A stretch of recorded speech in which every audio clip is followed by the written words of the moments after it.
bonjour chez vous, que Dieu vous bénisse. Aujourd'hui, nous parlons de Jacob. Pour ceux et celles qui lisent la Bible et qui ont eu l'occasion de la lire, vous savez que la vie de Jacob est l'une des histoires familiales les plus complexes de toute la Bible. Cette histoire, l'histoire de Jacob et de sa famille, est une histoire pleine d'amour, mais aussi de jalousie, de compétition, de blessures profondes et de divisions qui auraient pu détruire son foyer.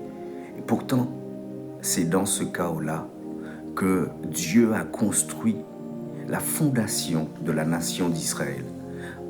Ça veut dire que, oui, Dieu peut construire une destinée glorieuse à partir d'une famille brisée. C'est ça. Et si tu es honnête, tu sais que beaucoup de familles ressemblent parfois à celles de Jacob, des familles compliquées, des familles mélangées, tendues, imprévisibles et parfois douloureusement blessantes. Jacob est un homme béni, mais il a été pris au piège de la rivalité de sa famille. Jacob ne voulait pas cette configuration familiale. Il aimait Rachel, mais il s'est retrouvé marié aussi à Léa. Puis sont venues les servantes Bila et Zilpa. C'est une maison avec 4 femmes, mon ami, 4 femmes.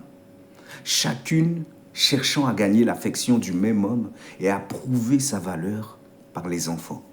Alors le résultat, ça a été quoi? Une atmosphère toxique, la compétition, forcément, de la jalousie, de l'hypocrisie, de la suspicion. Et ce n'est pas un foyer, c'est un champ de bataille émotionnel. Et pourtant, Dieu choisit cette famille-là pour en faire les 12 tribus d'Israël. Allons dans les Écritures et nous sommes en Genèse 29, verset 31, où il est écrit « L'Éternel dit que Léa n'était pas aimée et il la rendit féconde. » Genèse 30, 22, Dieu se souvint de Rachel et elle enfanta Joseph. Dieu intervient même dans les familles les plus tordues. Voyons, nous parlons maintenant de Joseph. Joseph est né, qui est de la même lignée que Jacob. Joseph est né dans une atmosphère de favoritisme. Jacob aimait Joseph plus que les autres fils parce qu'il était le fils de Rachel, la femme de son cœur. Lisons Genèse 37 au verset 3. Israël aimait Joseph plus que tous ses autres fils. Et vous savez, et nous savons très bien que le nom de Jacob a été changé en Israël pour ceux qui connaissent l'histoire. Le favoritisme n'est pas quelque chose de bon, c'est un poison familial. Ce que Jacob croyait être une marque d'amour est devenu une source de haine. Les frères de Joseph n'étaient pas seulement jaloux, ils étaient blessés, ils étaient ignorés, ils étaient invisibles. Et dès que l'amour est distribué de manière inégale, la division s'installe. La blessure est devenue violence. La vente de Joseph.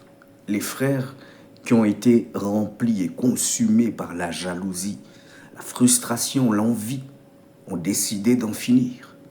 Nous sommes en Genèse 37, au verset 28. Ils tirèrent et firent monter Joseph hors de la citerne, puis le vendirent. La fracture familiale a atteint le sommet. La famille choisie de Dieu vend un innocent comme un esclave. Non, attention, calme-toi. Ne juge pas trop vite. Parce que combien de familles se vendent aujourd'hui? Peut-être pas dans le sens pur et brut, comme ça s'est fait pour Joseph. Mais pose-toi la question, combien de familles aujourd'hui se vendent de maintes et maintes manières, se trahissent, se déchirent, avec des paroles dures, des silences lourds, des rancœurs qui datent de 20 ans. Mais Dieu transforme le mal en une mission. Là où les hommes voient une fin, Dieu prépare un commencement. Nous sommes en Genèse 50 au verset 20. Vous auriez voulu me faire du mal, mais Dieu l'a transformé en bien. Joseph est devenu l'instrument qui va sauver non seulement l'Égypte, mais sa propre famille. C'est cette même famille qu'il avait rejetée. La famille qui te blesse aujourd'hui peut un jour avoir besoin de toi demain. La restauration est possible. Dieu écrit même sur les lignées qui sont brisées. La vie de Jacob nous enseigne tellement de choses. Elle nous enseigne que Dieu peut bénir une famille dysfonctionnelle. Dieu peut transformer la jalousie en une mission. Dieu peut guérir les blessures générationnelles. Et Dieu peut réconcilier ce qui semble irrécupérable. Dieu peut faire sortir un Joseph d'une famille dans un chaos familial. Tu crois que ta famille est trop compliquée? Regarde Jacob, regarde Joseph, regarde ce que Dieu a construit malgré la douleur. Ce n'est pas l'absence de douleur, de problème qui prouve la main de Dieu, mais sa capacité à pouvoir en extraire un plan glorieux, à faire ressortir quelque chose de grand, de bon, quelque chose qui sera inoubliable. Beaucoup de choses sont éphémères, mais ce genre de choses, c'est ce qui a de la valeur aux yeux de Dieu et dans le sens de la création, de l'existence de l'homme. Dieu n'a pas besoin d'une famille parfaite pour accomplir un plan parfait.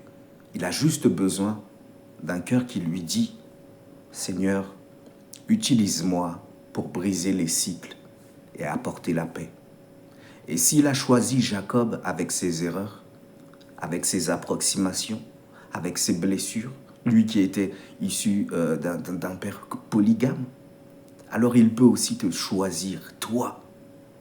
Dieu va transformer ton chaos familial en un témoignage puissant. Crois en Dieu. Et tu verras sa main. Mes bien-aimés, nous voici arrivés à la fin. N'oubliez pas de liker, de commenter, de partager. Je vous dis shalom. À très bientôt.